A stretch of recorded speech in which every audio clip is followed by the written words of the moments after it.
Before we start, let me warn you, sometimes the biggest battles are fought not in boardrooms or battlefields, but in the quiet glances exchanged when no one else is looking. This isn't just a story of love and betrayal. It's the fight for a legacy. Stay with me until the end, and don't forget to subscribe and let me know where you're watching from in the comments. When you've lived through as much as I have, fought through dirt, poverty, and betrayal, you learn to trust your instincts, even the quiet ones that creep up your spine like a cold whisper. I felt it the second Matthew told me. "Grandma, I'm getting married," he said, his face glowing the way only a 22-year-old can glow after 2 months of whirlwind romance. He was my heart, that boy, always had been.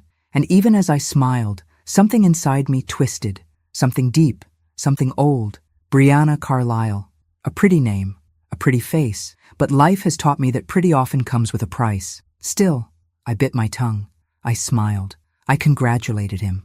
What else could I do? When you love someone, sometimes you let them learn the hard way. Sometimes it's the only way. The wedding rehearsal was held at the estate, of course. Our home, the symbol of everything I built with bloody hands and sleepless nights. A place where I made damn sure the floors were polished enough to see your reflection. Where the walls told stories of triumph and survival.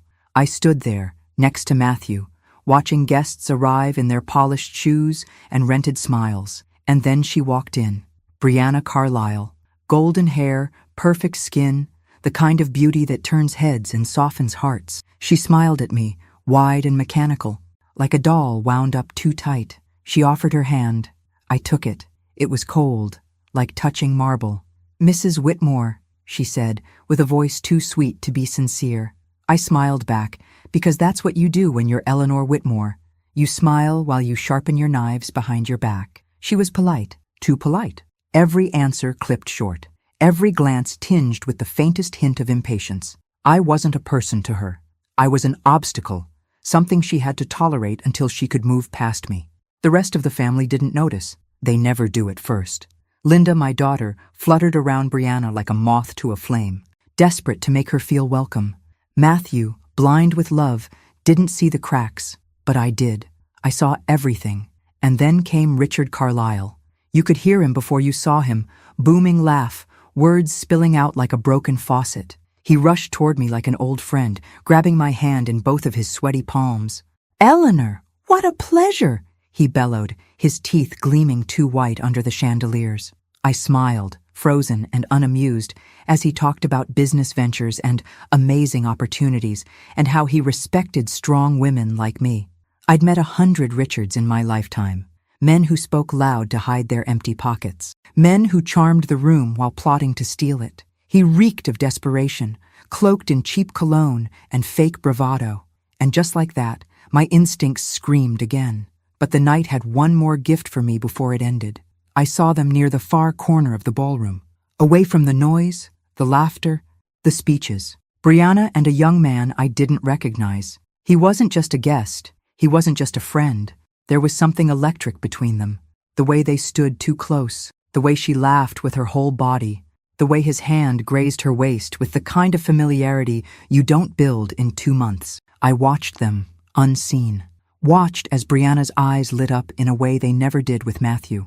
Watched as that boy, Dylan, they called him later, leaned in and she leaned right back as if pulled by gravity. No one else noticed. The music was too loud. The drinks were flowing too freely. But I saw it. Because when you fought for everything you have, when you've clawed your way out of hell, you learn to recognize a snake no matter how pretty its skin. I stood there, my hands folded neatly, my face a perfect mask of elegance. Inside, though, I made a silent vow. I would remember every glance, every whisper, every lie that smile tried to hide. Because storms don't announce themselves with thunder right away. Sometimes they creep in quietly. And this one had just begun. The days leading up to the wedding felt like a weight growing heavier on my chest. Everything was fast, too fast, and yet, somehow, nothing felt right. Matthew had come to me one evening, looking nervous. He sat on the edge of the couch in my study, twisting his fingers together. I knew it was something important, something bothering him. My boy, so full of life and optimism, had always been able to hide his worries behind a bright smile, but not this time. "Grandma, I need your help," he said, his voice faltering slightly. I set my book down, sensing the weight of his words. "What is it, Matthew?" He shifted in his seat. I bought Brianna's wedding dress, but I don't have enough money to pay for it all right now. I put it on the credit card, but I'm a little short. Could you lend me some money to cover the rest?" I could feel the hesitation in his words, and I understood. He wasn't asking for a loan. Not really. He was asking for me to save him from a decision he'd made in haste, and I knew this was coming. The dress, the wedding, everything about it had been rushed. 2 months. Just 2 months. No one takes a moment to think. No one stops to breathe. But I couldn't help him. Not this time. "No, Matthew," I said, my voice steady but firm. "A gift is not an obligation. Respect comes before money. You should have thought of that before you bought that dress." He blinked, his eyes wide with disbelief. "What do you mean? It's for Brianna's dress, Grandma. The wedding." I cut him off. "I know what it's for, Matthew, but you should never spend money you don't have, especially not for someone who hasn't earned your trust." His face flushed with frustration, and for a moment, I saw the faintest glimpse of anger in his eyes. But he didn't argue.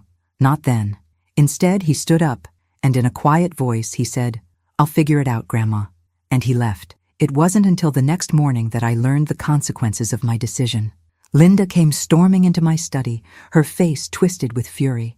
"You had no right!" she spat, her voice sharp as a blade. "Matthew is doing what he thinks is best, and you—" She cut herself off, shaking her head in disbelief. "I can't believe you do this to him."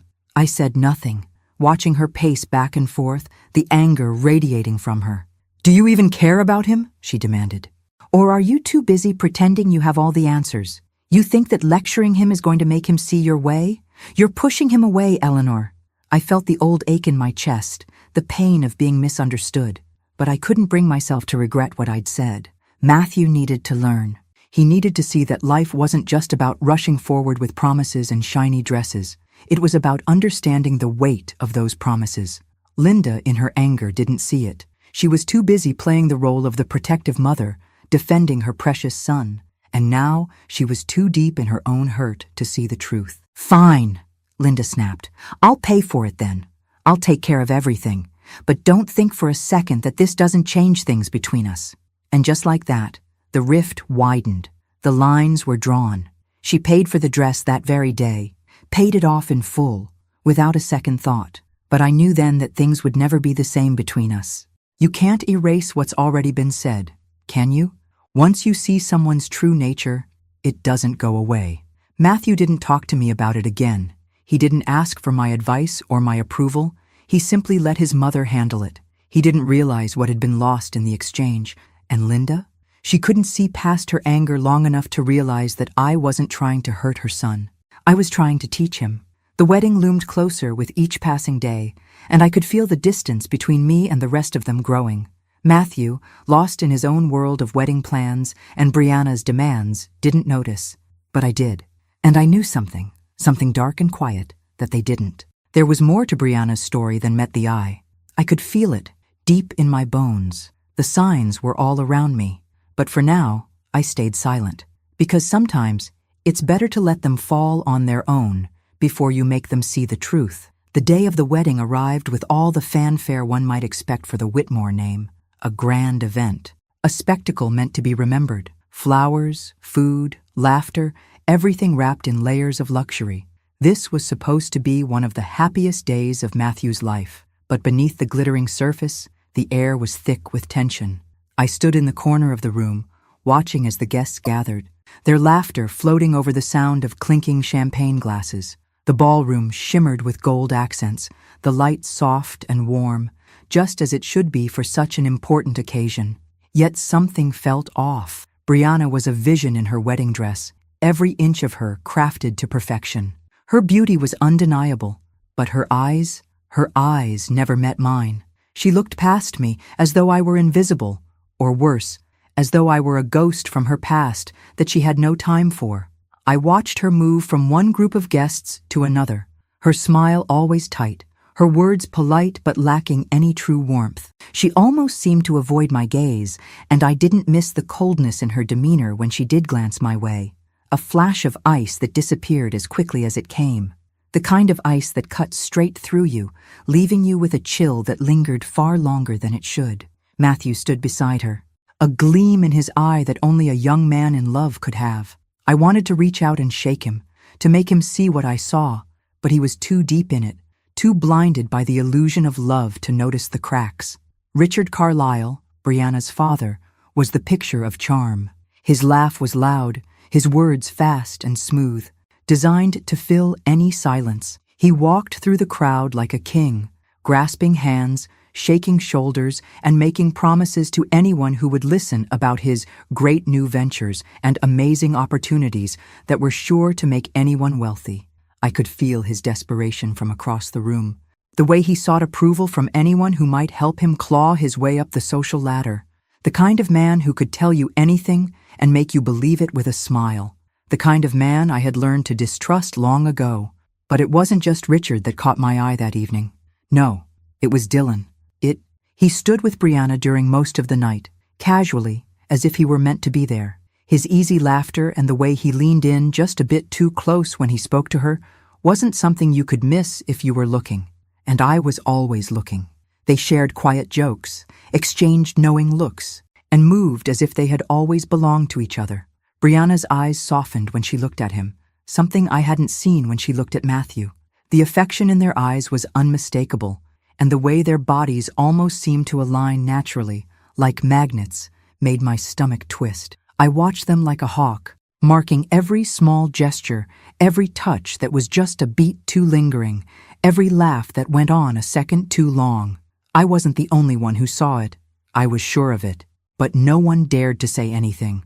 Not while everything was glittering so brightly. Not while Matthew was still lost in the haze of his wedding day. Not while Linda hovered nearby with her fake smile, blissfully ignorant of the crack in the foundation beneath their feet. As I stood there, I felt the weight of years of experience pressing down on me, reminding me of the lies I'd encountered in my life, the kind that always seemed perfect on the surface. But I had been burned too many times to let it go unnoticed. Dylan wasn't just a friend. He wasn't just a familiar face in the crowd. He was something else, something more dangerous, and I could see it clearly. The evening stretched on, and the formalities came and went. The speeches, the toasts, the forced joy, all of it was a performance, a game everyone was playing to keep up appearances. But I could see through it all.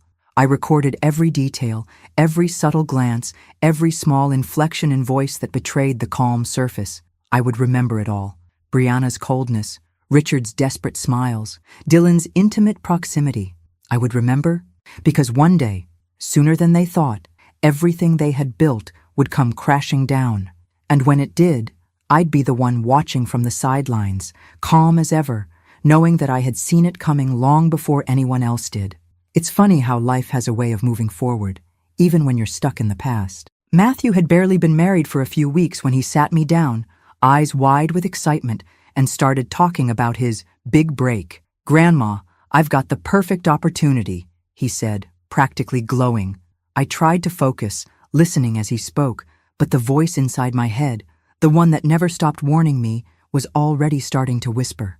It wasn't even the tone of his voice or the sparkle in his eyes that bothered me. It was the way he said it, the way he believed it. Like every word was the gospel truth, like nothing could go wrong. "Richard Carlyle," he continued. "He's been teaching me about investments, and we're going to do this through fractal investments. It's a game changer, Grandma.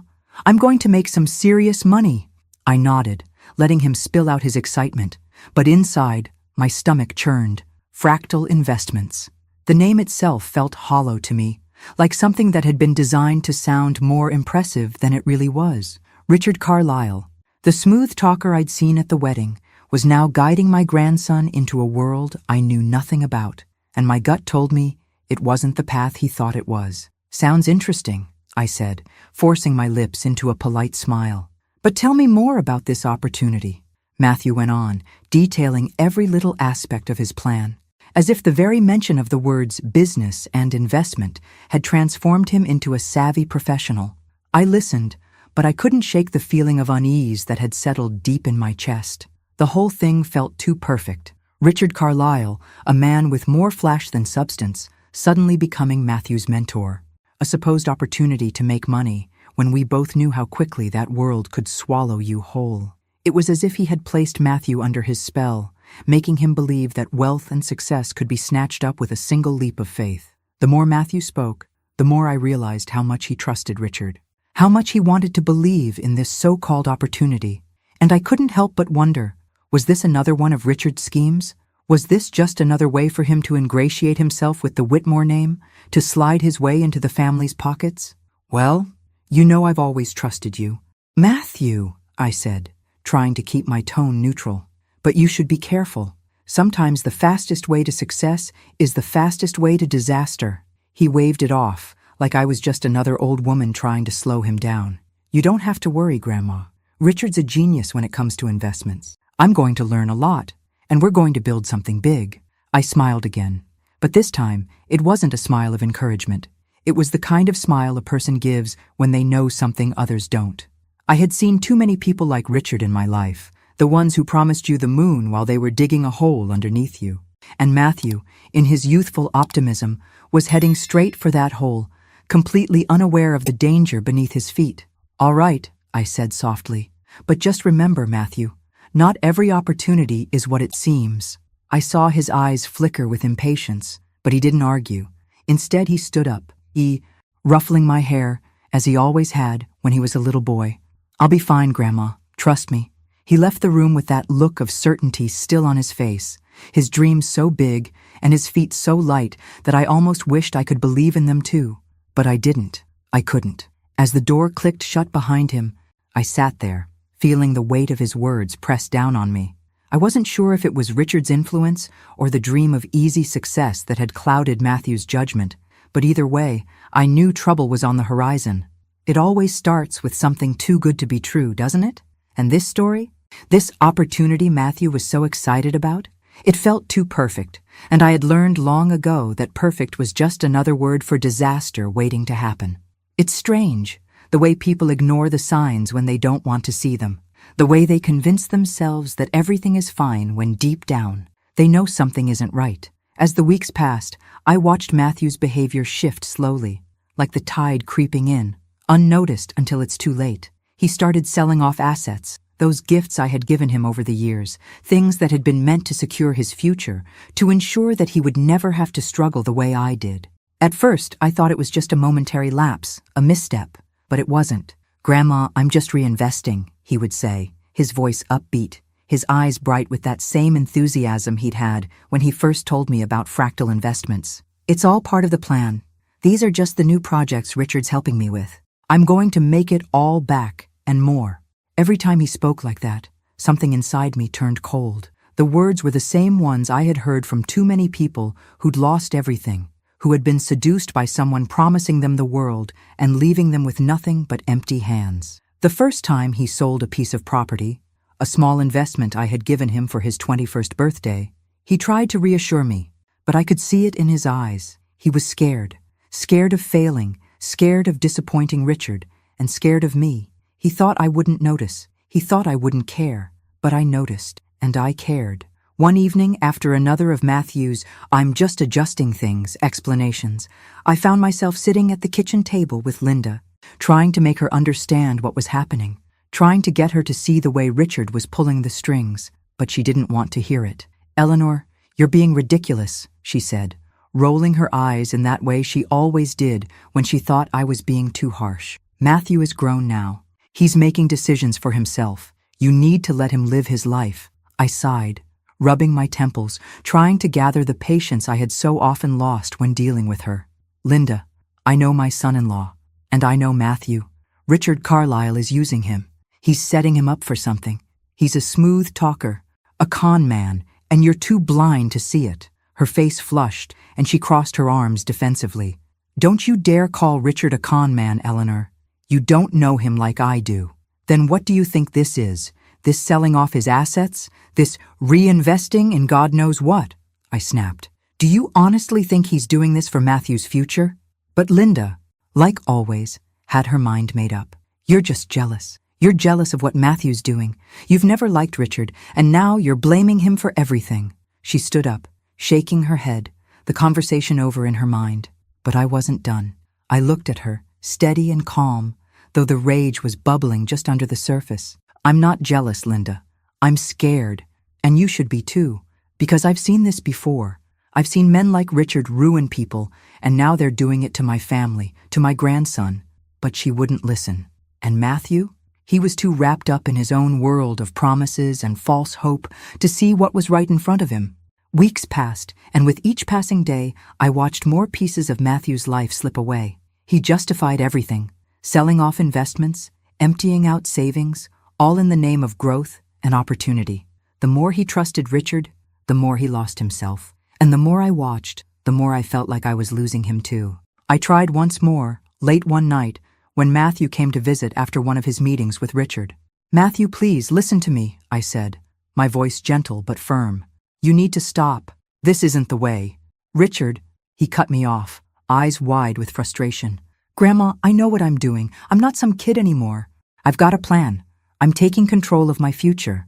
"You're being controlled, Matthew," I whispered, "and you don't even see it." But he didn't hear me. He couldn't. And I knew, deep down, that there was nothing more I could say. I was tired of warning them, tired of shouting into the void, hoping someone would listen.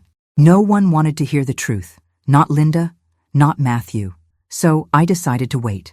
I would wait for the truth to find its way to the surface, because it always did.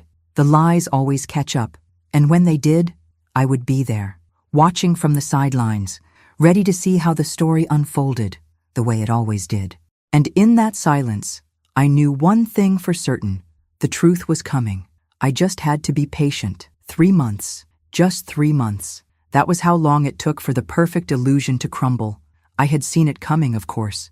I had felt it in my bones, even before Matthew had started selling his assets and handing his trust over to Richard Carlisle. But it didn't make it any easier when the reality of it hit. The phone call came late one evening, just as the sun was sinking behind the horizon, casting long shadows across the estate. Matthew was sitting in the study, going over some documents, his face lit by the glow of the desk lamp. He looked up when I picked up the phone.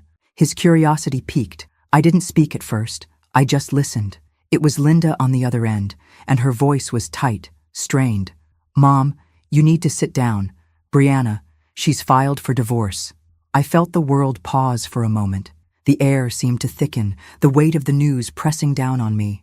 Brianna, Matthew's new wife, 3 months, not even long enough for a proper season to change. I stayed silent, my eyes locking with Matthew's, his confusion, his disbelief painted across his face. "What are you talking about?" Matthew's voice cracked, and I saw the panic begin to creep into his eyes. She says it's incompatibility, Matthew." Linda's voice was distant, but I could hear the underlying bitterness. "And she says she wants a separation of assets, including your shares in the Whitmore Company." The words cut through me like a knife. Brianna hadn't just left him. She was taking everything she could with her, and she had the audacity to do it under the guise of a simple divorce. I stood there, my mind racing, piecing the puzzle together. 3 months was nothing. That was no time at all. Not enough time to really know someone, let alone end up with a divorce. But that was the plan, wasn't it? To worm her way in, to charm him, to make him fall, and then pull the rug out from under him when she had everything in her grasp. She had never been in it for love. She'd been in it for the power, for the access to the Whitmore name. I could feel the trap close around me, around all of us. Matthew tried to speak again, but his words were all jumbled. She can't be serious, right? She can't just... But I had seen this story unfold too many times. I had heard the same words, felt the same heartbreak, watched the same naive optimism fall apart. Brianna had never cared about him. She had never cared about the family, about anything but what she could get. I waited a few more seconds, watching the confusion flood his face. Then I made my decision. "Matthew," I said quietly, my voice firm, "there's something you need to know." He looked at me, his eyes searching for some sort of answer, some kind of comfort. "Brianna has a plan. She's been using you from the start." He recoiled, the words striking him harder than I expected. "Grandma, no, that's not—" "I'm not finished," I cut him off. "You're not seeing it. She's been working with Richard and Dylan. They've been pulling the strings, and you've been too blinded by love to see it." His face hardened, the anger replacing confusion. But it was too late. The truth was already out. "She's asking for everything, Matthew. your shares, the money, everything. And it won't stop there. They'll keep coming for more." He didn't respond. He didn't have the words, but I could see the hurt settling in his eyes, the realization of everything I had been warning him about finally sinking in. I turned away, my heart heavy but resolute. "This isn't over," I muttered to myself. "Not yet." Within the next few days, I took action. I couldn't wait for Matthew to figure it out on his own, not after all the warning signs I'd seen. I hired an investigator, someone who specialized in digging through the dirt and uncovering the truth no one wanted to face. I told the investigator to leave no stone unturned. I needed to know everything about Brianna, Richard, and their circle, where they had come from, what they'd been hiding. I needed to know if there was more, if they were working together, or if Brianna had been playing Matthew from the very beginning. It didn't take long for the investigator to find what I already knew in my gut. Brianna's financial history was a mess. Liens, debts, shady dealings, everything I'd suspected. And Richard, the so-called golden boy of the business world, wasn't much better. There were whispers of fraudulent deals, bankruptcies, and shady investments linked to his name. I felt the anger burn inside me. It wasn't just the betrayal. It was the fact that they had thought they could get away with it, that they had used my grandson as a pawn to further their own selfish needs. But now, I had them. I had everything I needed to bring them down. The trap was set, and now it was time for them to feel the consequences of their actions. I had no more patience for waiting. It was time to fight back. The pieces started to fall into place faster than I could have imagined. Once the investigator I hired dug into the finances of the Carlyle family, it became clear that their polished facade was nothing more than a brittle shell, ready to shatter with the slightest pressure. The Carlyle family was financially destroyed, and I mean destroyed. Their debts were staggering, mortgages overdue, businesses in jeopardy, judgments piling up like an avalanche ready to bury them all. Brianna, it seemed, wasn't the only one with a history of poor financial decisions. Her father, Richard, had been living a life of expensive illusions, buying into the image of success while neglecting the reality of his bankrupt empire. The investigator didn't stop there, of course. The more he dug, the more unsettling the story became. He found court records detailing lawsuits, liens, and unpaid loans stretching across the last decade. It was as if the Carlises had been running from creditors their entire lives, barely keeping ahead of the tide of their own making. But it wasn't just their money problems that caught my attention. It was something deeper. The connection between Brianna and Dylan began to form clearer lines. I had noticed Dylan during the wedding, of course. He was that charming, almost invisible figure who blended into the background while always staying just a bit too close to Brianna.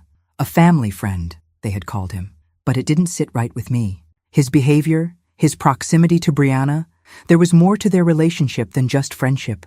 I had felt it in my gut the entire time.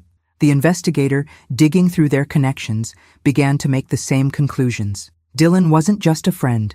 He had deeper ties to Brianna than anyone had realized. The more the detective uncovered, the clearer it became that Dylan had been part of a plan. And that plan wasn't about love. It was about something much more sinister. A few weeks into the investigation, the detective discovered that Dylan was the owner of a nightclub in a wealthy neighborhood.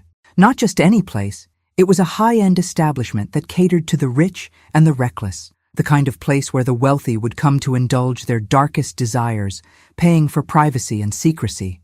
This was the moment when the hair on the back of my neck stood up. It made perfect sense now. Dylan wasn't just hanging around, offering Brianna a shoulder to lean on. He was working with her. He was working with Richard. And together, they were building a network of deceit and manipulation that went far beyond the simple marriage to Matthew. They were using him as a pawn. I instructed the investigator to go deeper, to look into Dylan's life. I needed to know how far back this web of lies went, what kind of dealings Dylan was involved in, and how it connected to Brianna. The investigator didn't waste any time. He made his way to the nightclub, using his connections to slip in unnoticed. He spent hours there, watching, listening, gathering information. He spoke with a few of the staff members, discreetly asking about Dylan's activities. It didn't take long before one of the employees, a low-level bartender who didn't realize he was being watched, let something slip. For a small fee, the bartender gave up something valuable: access to the security footage from the club. The investigator didn't waste a second. He arranged for the footage to be delivered to him. It arrived a few days later, a black and white reminder of the darkness that had been festering just under the surface of everything I had trusted.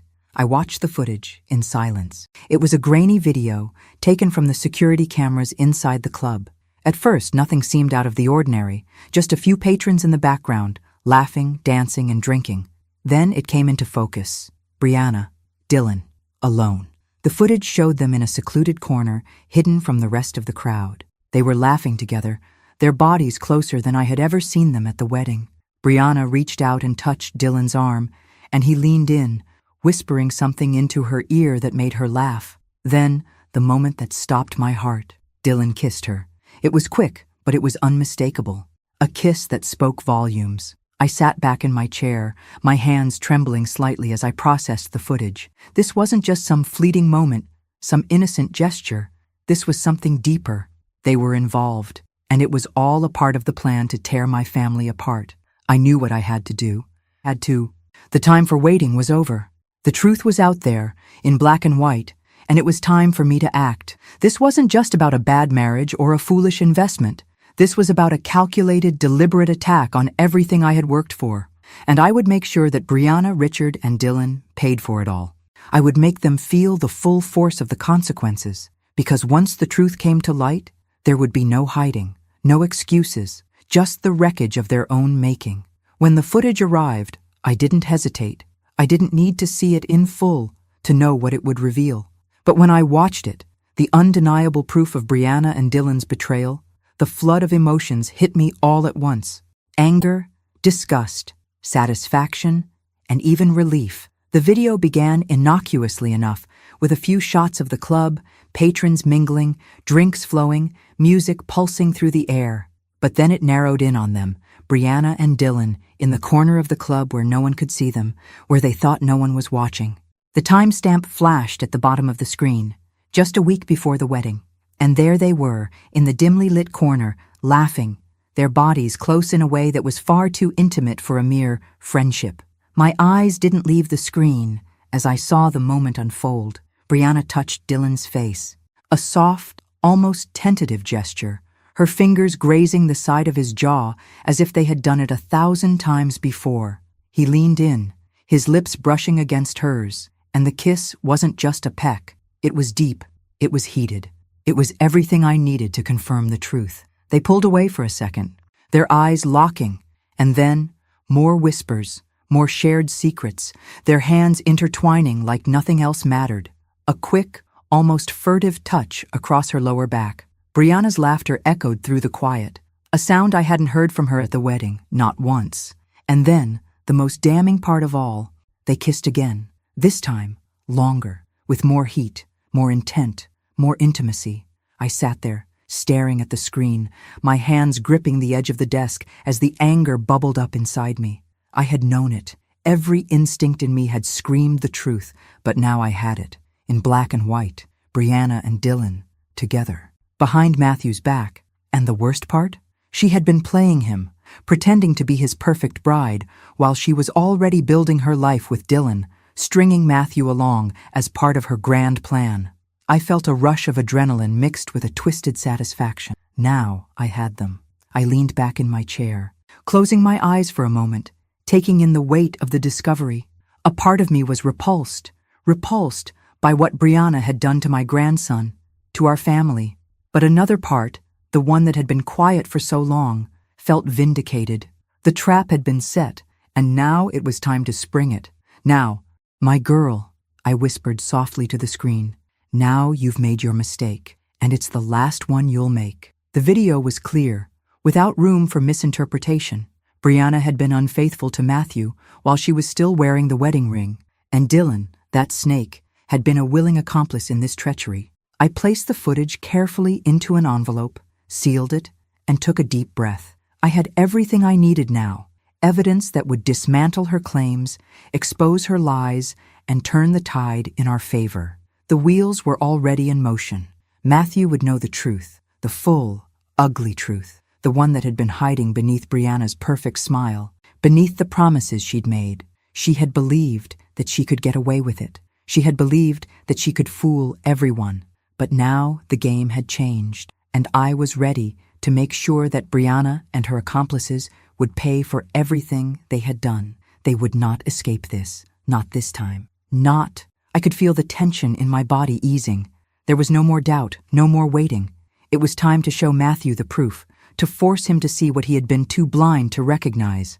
Enough of this charade, I muttered to myself, standing up, feeling the weight of years of experience settled into my shoulders. It's time to put an end to it all. The day I handed the evidence to the family lawyers felt like the quiet before a storm, one I had been waiting to unleash for months.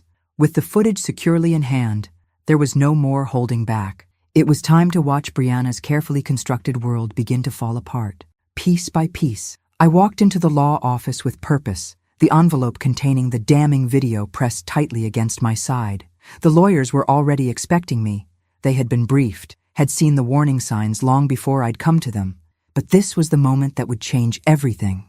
I placed the envelope on the desk and slid it toward the head lawyer, a sharp, methodical man named Greg Cartwright, who had worked for the Whitmore family for years. He looked up at me with a raised eyebrow. "Eleanor, I trust you know what's in here?" he asked, his tone almost too casual, though I knew better. I nodded slowly, my gaze fixed firmly on him. "I know exactly what's in there, Greg, and so will Brianna once you play the video for her." His fingers trembled slightly as he opened the envelope, pulling out the disc. He didn't need to ask for more details. He knew exactly what he was about to witness. But I saw the moment he realized the full extent of the betrayal, the look in his eyes when he saw the timestamp and the intimacy between Brianna and Dylan, the undeniable evidence that couldn't be explained away. He turned the disc over in his hands before finally speaking. This is bad. This changes everything." I didn't smile, but I felt a deep satisfaction, a quiet vindication that washed over me. The truth was now out. Brianna couldn't deny it. The lies, the manipulation, all of it had been laid bare. She had crossed a line she couldn't uncross. Greg immediately began making calls, working swiftly to prepare the legal response. It didn't take long for the lawyers to begin dismantling Brianna's claims. The divorce wasn't about incompatibility or different life goals. No, it was about betrayal. And betrayal, in the eyes of the law, carried consequences. We countered every move Brianna's attorneys made, with one clear point. She had violated her marital vows with Dylan, and that rendered her claims invalid. The video, dated and time-stamped, was irrefutable proof. No amount of flowery words from her side could change the facts. Soon, the financial ramifications followed. Brianna had been demanding half of everything Matthew owned, but now she was fighting an uphill battle. The claim to his shares in Whitmore Enterprises? Gone. The supposed community property she thought was hers? No longer. But I wasn't done yet. As the legal battle shifted, I made sure we dug deeper into the financial history of Richard Carlisle. I knew his past was tainted, but I had no idea just how much rot there was beneath the surface.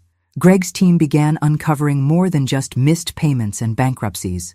Richard's entire financial network was a tangled mess of failed investments, fraudulent deals, and businesses built on the quicksand of lies. His attempts to con his way into Whitmore's favor had been just one piece of his broader, dangerous game.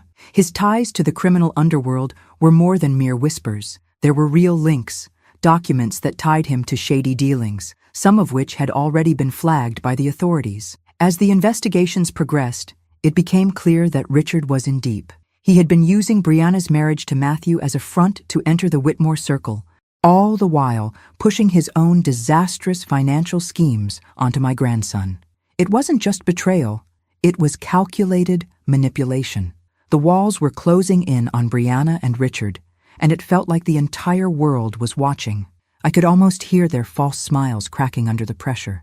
I could see it all unfolding in my mind. Brianna, so confident in her plan, watching as it all slipped through her fingers. And Richard, always the loud one, the charming one, the man who thought he could buy his way into anything, now cornered, his empire of lies about to collapse under the weight of his own greed. I sat back in my chair, watching the pieces fall into place. The sound of lawyers speaking, the quiet rustle of paperwork, the soft hum of the air conditioning, all of it felt like a symphony to me. Because I knew this was only the beginning. Brianna had wanted to take everything from us, my family, my legacy, but now She was losing it all. I didn't feel sorry for her, not one bit. She had made her choice. She had chosen to deceive and destroy, and now she was going to see just how far the Whitmore name could reach when pushed too far. I wasn't about to let anyone take what was mine. Not now. Not ever. The moment Matthew came to me, I knew he had reached his breaking point. The look in his eyes, haunted, confused, full of pain, told me everything. The young man who had once been so sure, so eager to prove himself to the world, was now on his knees, staring at the wreckage of his own decisions. The world he had built in his mind, the perfect future with Brianna at his side, had crumbled before him, leaving nothing but dust and shattered illusions. "Grandma," he whispered, his voice shaking. I didn't see it. I didn't see what was happening until it was too late." I didn't say anything at first. I let him speak, let him stumble through his words, through the brokenness. "I was so stupid," he muttered, running a hand through his hair. "I thought I was doing the right thing. I thought I was being smart, but I couldn't see it. I couldn't see what was right in front of me." The weight of his words settled in the room, and for a moment, there was nothing but silence. The kind of silence that screams louder than any words ever could. I stood up slowly, walking over to him, my steps deliberate. I looked at him, really looked at him. My grandson, the boy I had watched grow up, the boy who had always been so eager to take on the world.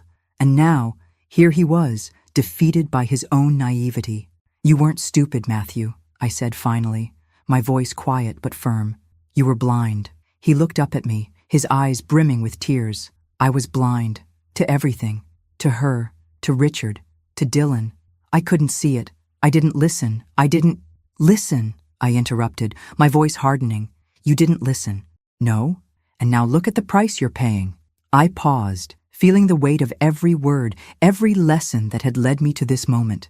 "Amare bonito," I said, my tone softening slightly but still carrying that steel edge. "Mas amar sem enxergar é burrice." The words hung between us like a heavy truth. He flinched as if they were a slap across his face, but there was no anger behind them, only the cold reality of the situation. Matthew had been so caught up in the illusion of love, in the idea of what he thought his life should look like, that he had failed to see the cracks in the foundation. He had trusted the wrong people. He had believed the lies, and now he had to face the consequences of that. "I'm so sorry," he said, the words coming out in a rush. "I'm sorry for everything. I should have listened to you. I should have trusted you. You were right all along, Grandma. I was too blind to see it." I nodded slowly, my gaze steady. "You weren't the only one, Matthew. We all wanted to believe in the fairy tale. But sometimes the truth isn't what we want it to be. It's what we need it to be." He looked down, ashamed, his hands trembling. "I don't know how to fix this. I don't know how to fix what I've done." I sighed deeply, the weight of his words pressing against my chest. "You can't fix it, Matthew. Not all of it. What's broken is broken. But you can learn. You can grow. That's all we can do in life. Learn from the mistakes we make, even if they come at a steep price." He nodded, swallowing hard. I saw the pain in his eyes, the pain of realizing that no matter how much he wished it, he couldn't turn back time. "But you're not alone," I added, my voice gentler now. "The name Whitmore means something. It means strength. It means legacy. And I'll protect that with everything I have. But you, Matthew, you have to protect yourself now. And you have to protect what's left of your family, because that's all we have in the end." He looked up at me then, something flickering in his eyes. Hope, maybe. The realization that there was still a way forward, but only if he could let go of the past, only if he could understand that he wasn't a victim of the circumstances. He had let himself be deceived, and now he had to take responsibility for the mess he had created. "I'll fix it, Grandma," he said, his voice firmer now, though I could hear the weight behind it. "I'll make it right. I swear." I didn't say anything else. I didn't need to. He would have to figure it out on his own, just like I had figured it out on my own. The lessons of life were never easy, but they were always necessary. Now, more than ever, I knew that it wasn't just about protecting the Whitmore name. It was about protecting those who still had the chance to learn. And Matthew still had a chance. It would take time, and it would take more strength than he realized. But I believed that if he truly wanted it, he could become the man he was meant to be. Not the man Brianna or Richard had wanted him to be, but the man who could stand on his own, strong, capable, and wise enough to see the truth. And for that, I would fight. The day I began the restructuring of the Whitmore legacy was the day I truly realized how much the world had changed and how much it was still up to me to preserve what had been built. For decades, I had fought to keep this family strong, to hold everything together. But the time had come for a shift, one that would redefine the future of the Whitmore name. I had never believed in blind inheritance. The idea that someone could simply be handed a legacy based on blood alone was not something I subscribed to. It had never been enough for me, and after everything that had happened, I knew it could never be enough for the next generation. So I sat down with the lawyers, the accountants, the advisors who had worked for the Whitmore estate for years, and I gave them the most important task they would ever receive: to change everything. The first thing we did was rewrite the wills, every single one of them. They were no longer about distributing assets or making sure the right amount of wealth trickled down to the right people. No, now they were about something far more valuable. They were about legacy, character, and the wisdom that comes with experience. I wanted to make sure that whoever stood to inherit the Whitmore name, the empire I had fought so hard to build, had earned it, truly earned it. No more handing out power to the unworthy. No more giving the next generation a free pass because of their birthright. I had seen too many people like Brianna, too many people who believed that legacy was a title, a name, or a bank account. They thought that they could take what was rightfully someone else's and make it their own, without understanding the responsibility that came with it. Brianna had thought she could manipulate her way into the family, take what she wanted, and walk away with a piece of what I had worked so hard to protect. And then there was Matthew, my grandson. He had learned the hardest lesson of all. Love isn't enough. Loyalty and wisdom, those were the things that mattered. And they had to be proven. So we made the changes. I knew there would be resistance. I knew that Matthew might struggle with the idea that the world he had imagined for himself, one where everything was given to him on a silver platter, was over. But it was a necessary evolution. I couldn't let the Whitmore name fall into the wrong hands. Not after all the years of sweat, blood, and sacrifice. The new rules were simple, but they were harsh. Anyone who wanted to inherit the Whitmore name, the empire, would have to prove 3 things: character, loyalty, and wisdom. Character, the foundation of everything. Without integrity, there was no future. Loyalty, to the family, to the legacy. If you didn't understand that, you didn't belong. Wisdom, you couldn't lead if you didn't understand the weight of responsibility that came with power. You had to be capable of seeing the bigger picture, making decisions not just for yourself, but for the future of the family and the empire. I knew Matthew would have to prove himself. I wasn't going to make it easy for him. He would have to show me that he had learned from his mistakes, that he wasn't just a fool in love, blindly following someone who had used him, that he understood the value of trust and responsibility. And if Brianna thought she was still in the running, if she thought she could somehow worm her way back into the fold after everything that had happened, she was sorely mistaken. The rules had changed, and she didn't fit into the future I was building. I wasn't doing this to punish anyone. I wasn't doing this to make life harder for Matthew, for Linda, or for anyone else. I was doing it because the Whitmore legacy meant something. It meant something more than wealth, more than status. It was about responsibility. It was about building something that would stand the test of time. If you didn't have the strength to carry that weight, then you didn't deserve it. After everything that had happened with Brianna, I was more determined than ever to ensure that the Whitmore name would endure. I would pass it on, but only to those who deserved it. The restructuring was complete. The documents were signed, the new rules in place. I sat in my office that evening, looking out over the estate, feeling the weight of the decision I had made. I knew it would be hard. I knew that it would be uncomfortable for some, especially for Matthew. But in my heart, I knew it was the right thing to do. It wasn't about me anymore. It was about the future of the Whitmore legacy. And that, my dear, would never be something I handed out easily. Now, I muttered to myself, it's time for them to prove themselves. The day I called the family together, I knew it would be the final turning point. The changes had been made, the rules had been set, and there would be no turning back. I had spent my entire life building something worth keeping, something worth fighting for. and I would not let it crumble under the weight of a few misplaced trust and misguided hearts. I'd summoned Matthew, Linda, and the key members of the Whitmore family to my office. It was an intimate gathering, no crowd, no spectacle, just the people who mattered, the ones who had stood by me or who had still to prove themselves. As they gathered around the long polished table, I could see the nervous energy in the air. There were questions, of course, doubts, but I wasn't here to explain myself. I wasn't here to hold anyone's hand or soften the blow. "Sit," I said quietly, as I took my place at the head of the table. My voice carried, calm and unyielding, and it didn't take much for them to fall silent. They had learned long ago that when Eleanor Whitmore spoke, it wasn't with the expectation of a debate, it was a command. Matthew looked at me, his face still raw from the betrayal, from his own realization of how far he had fallen. I saw the guilt in his eyes, the pain of knowing that everything he had built in his mind was a lie. Linda sat beside him, her expression tight, like a woman holding on to the last shred of control she had left. "I'm sure you all have questions," I began, my eyes sweeping across the room. "But this isn't a conversation. It's a declaration." I paused for a moment, making sure every one of them was listening, really listening. The Whitmore name, the empire, this legacy, it's not something you inherit by virtue of birth or because you were born into the right family.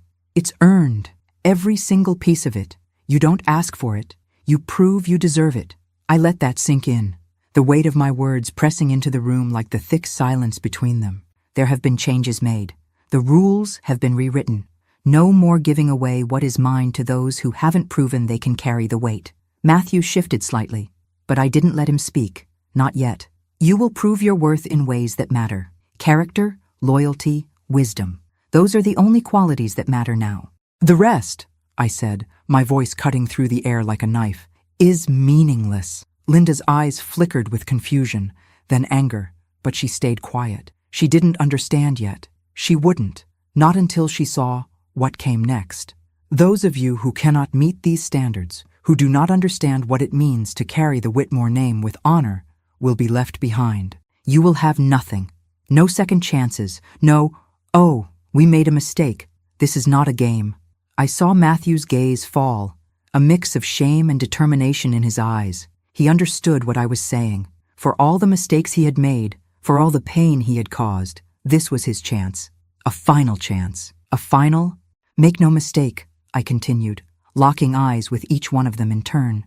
"This family will survive because it is built on strength and integrity, not because of pity or because we feel sorry for someone who doesn't want to step up." I leaned forward, my voice lowering, but growing even more intense. "Nome e herança se conquistam, não se pedem. Quem não souber carregar essa responsabilidade, que carregue sua própria cruz." The words echoed in the room, each one settling like a weight in the silence that followed. There would be no excuses. There would be no room for failure, not anymore. If they wanted the legacy, they had to show they were worthy of it. No one would be handed anything, not while I still drew breath. I stood up, my back straight, my head held high. "I've fought too hard for this family, for this name, for everything that we have," I said, my voice unwavering. "I've spent my life protecting it, building it, and I'll be damned if I let it be destroyed by the likes of anyone who doesn't understand what it means to be part of this." I looked at each of them one last time, the weight of the years, the struggles, the betrayals, all written on my face. I had lived through it all, and I had come out stronger. And now, it was their turn. "Do what you will with this," I said coldly. "But remember, I don't have time for anyone who can't carry this responsibility. If you can't, then you are not worthy of the Whitmore name." Without another word, I turned and left the room. My footsteps were deliberate, echoing down the hall like a final verdict. I didn't look back. I didn't need to. As I walked away, I felt the weight of my age, the years that had piled up behind me. But it wasn't a burden. It was a shield, forged in the fire of all that I had fought for. I had won, again, and I would carry the Whitmore name, as I always had, with honor. Thanks for listening. Don't forget to subscribe and feel free to share your story in the comments. Your voice matters.